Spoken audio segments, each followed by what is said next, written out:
Hey, this is Brian Stevens with the Legacy Venture Group, lvgadvisors.com. And I'm sharing this message. I call it, When Should I Plan My Business Exit? You can see a little QR code that'll help you along.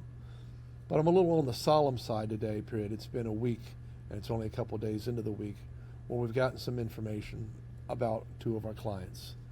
The first came today, most recent came today, from the wife of the owner. The owner had had a business for many, many, many years, but he'd gotten real sick, the real serious type of sickness. And he realized he had to get it on the marketplace. People wanted to negotiate with his price and give him a hard time, and he did a lot of stuff. We did our best to find a buyer. We tried to get him the full price of what we knew it could be worth potentially, but time was ticking.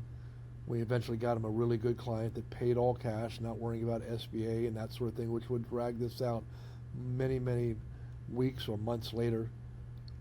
And we got him to where he could get rid of any of the debt that was tied to the business and help his spouse or help him pass money on to his spouse in a great way. He just passed away this weekend, and we're thoughtful and contemplative that the timing was pretty important. So there he is, having done what he wanted to do and having taken care of his wife and taken care of the debt and the business, kept jobs in the marketplace and customers happy and that sort of thing, as well as a new buyer who's very delighted to have a wonderful business. But I keep seeing things like this happen over and over again, and too often it happens where the owner passes away beforehand. Now, strangely enough, yesterday I got a call from another client. This client we'd worked with before in other businesses, and we did help him sell his business about 2 months ago.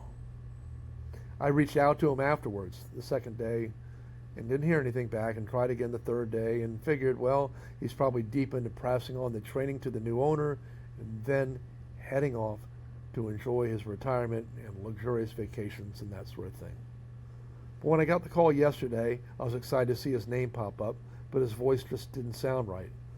It was just not the normal voice, not the normal energy, a little bit of sounding like he was really tired, even though it was in the middle of the afternoon. And he let me know that, hey, you know how I didn't get back to you that second day during training? I felt really upset and sick and not well. And I called my wife and asked her to come pick me up. And then I started vomiting blood. I went to the hospital.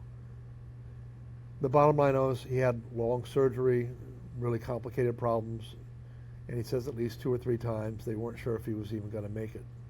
He's now gone through rehab. He's able to walk again. He's got some discomfort, but he's got a ways to go before he's back.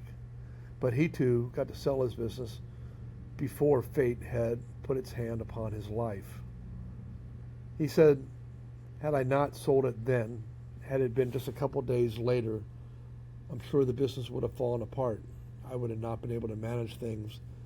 The change of the landlord and other things that were already pending would have just been a disaster, and I feel like I would have lost everything.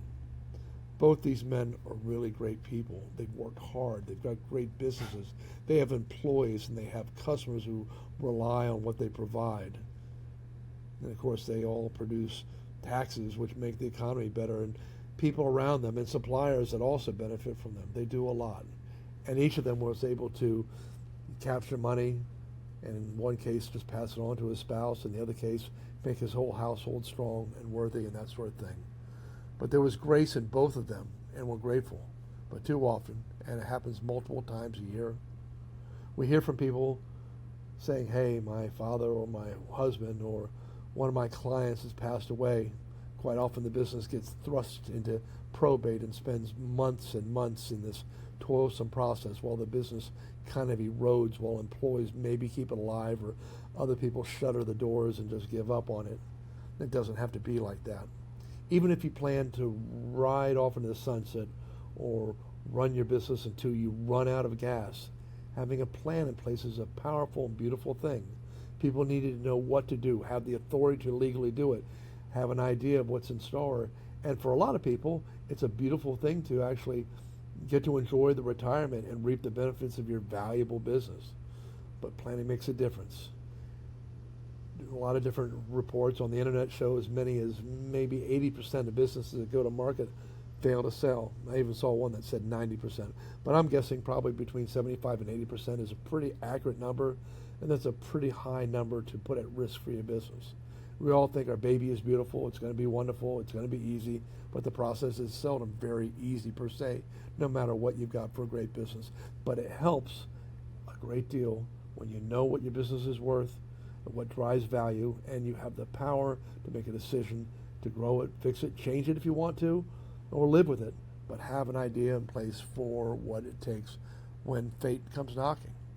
And if you're a business owner, consider getting not only a business valuation, but an assessment that tells you the different things that drive value, where you're strong, where you're not so strong, where you can improve what you want to do. Know where you rank up on benchmarks compared to your earnings, compared to other industry businesses like yours, and that sort of thing. And if you don't own a business, but you're reading this, maybe you've got a spouse or a dad or a good friend that just keep on running the business over and over and over again, and you sense it would be good for them if they had a plan and understood what it's like to exit their business. Pass it on, let people know, and we hope we can help. We love what we do, we care a lot about our owners, and we know that a well-planned exit is a lot easier than one that's not.